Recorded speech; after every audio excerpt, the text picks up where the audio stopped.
자, 그러면 이제 제 78절부터 천천히 한번 이야기를 해보도록 하겠습니다. 아까도 말씀드린 것처럼 제 78절 전술한 현존재의 시간적 분석의 불완전함이라고 하는 이 섹션은 6장의 서론에 해당이 됩니다. 그리고 이제 서론에 해당하니만큼 전체 6장이 어떻게 구성되어 있는가를 이야기해 준다고 하는 거죠. 그래서 앞에서는 역사성 이야기를 했던 거죠. 아까 말씀드린 것처럼 3장이 시간성이었고요. 4장이 일상성에 대해서 시간적으로 해석한 것이었고 5장이 역사성이었습니다. 그래서 이제 역사성 이야기를 했다 이겁니다. 그리고 어떤 이야기를 한 거죠? 역사성의 근원은 시간성에 있다. 그래서 역사성의 근본이 시간성이다라고 하는 걸 이야기했다는 것입니다. 사실 역사뿐만 아니라 자연의 경과도 시간에 의해서 규정되어 있다는 거죠. 그래서 결국에는 역사나 자연 이런 학문들은 결국에는 이제 시간과 무관하지 않다는 것입니다. 그래서 역사와 자연에 관한 학문에서 시간 요인이 나타난다는 것이 이렇게 이제 고찰이 되는데요. 근데 그보다 역사학, 자연학 이런 것보다 더 근본적인 더 기본적인 어떤 것이 있다는 것입니다. 그것은 뭐냐면 바로 현존재가 시간을 고려하면서 시간에 맞추어서 살고 있다는 현실, 이것을 우리가 이야기해야 된다는 거죠. 그래서 역사학적으로 이야기를 하는 것도 중요하지만 그보다 더 기본적인 건 뭐냐면 우리가 일상생활을 살면서 시간을 맞추고 시계를 가지고 살고 있고 시간을 사용하며 살고 있다는 거죠. 이런 부분을 좀 잘 이해를 못했다. 이런 부분에 대해서 이야기를 잘 못했다. 이게 이제 자기가 이제 불완전하다는 이야기를 하는 거죠. 이런 이야기까지 하겠다는 거죠. 그래서 이제 우리가 시간을 계산하며 살고 있지 않습니까? 시간을 계산하게 되니까 시계 사용이 가능해진다는 거죠. 자, 그래서 시간을 가지고 나 시간이 없다. 나 그거 할 시간이 없다. 이런 얘기 하죠. 시간을 잃어버렸다.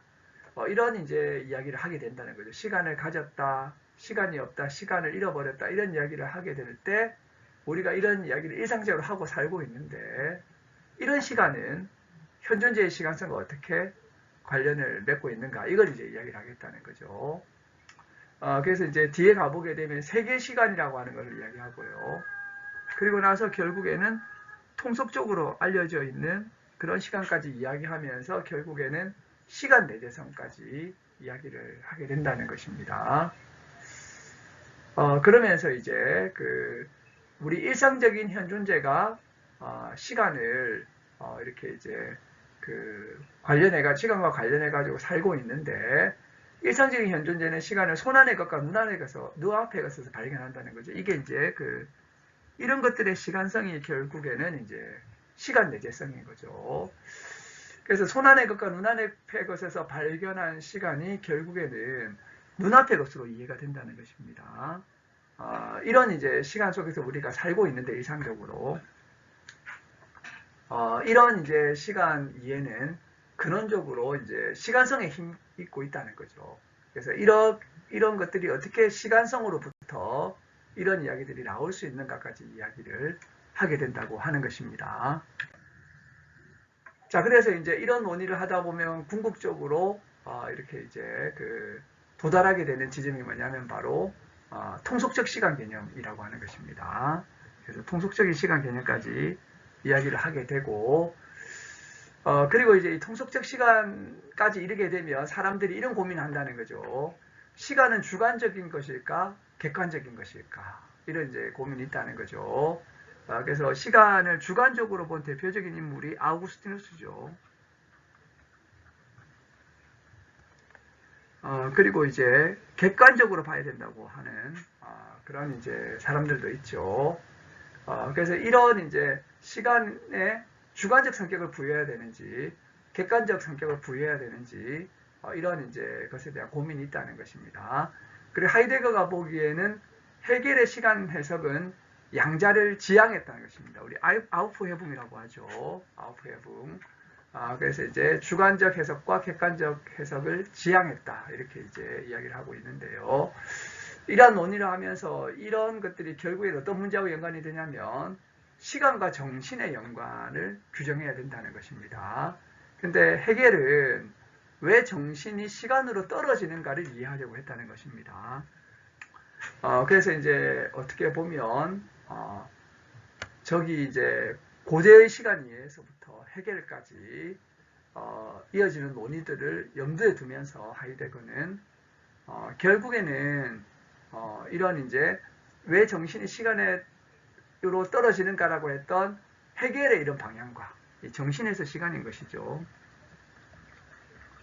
하이데거의 방향이 다르다는 것입니다. 하이데거 자신의 입장은 헤겔과 정반대 방향이라고 하는 거죠. 이런 논의를 하고 나서 결국에는 이제 마지막으로 넘어가게 되는데 시간과 정신의 관련에 대한 헤겔의 견해를 왜 언급하냐? 하이데거 자신의 이야기를 이야기도 어려운데 왜 언급하냐? 이것은 헤겔의 이야기를 하게 되면 현존재의 시간성, 세계시간, 통속적 시간 이런 것들을 명확하게 하는데 헤겔을 보게 되면 도움이 된다고 하는 것입니다. 그리고 나서 어떻게 시간의 존재가 부여되는가? 어떤 의미로 시간을 존재하는 것이라고 일컫는가? 라고 하는 이런 이제 물음까지 이제 나아가려고 하는 거죠.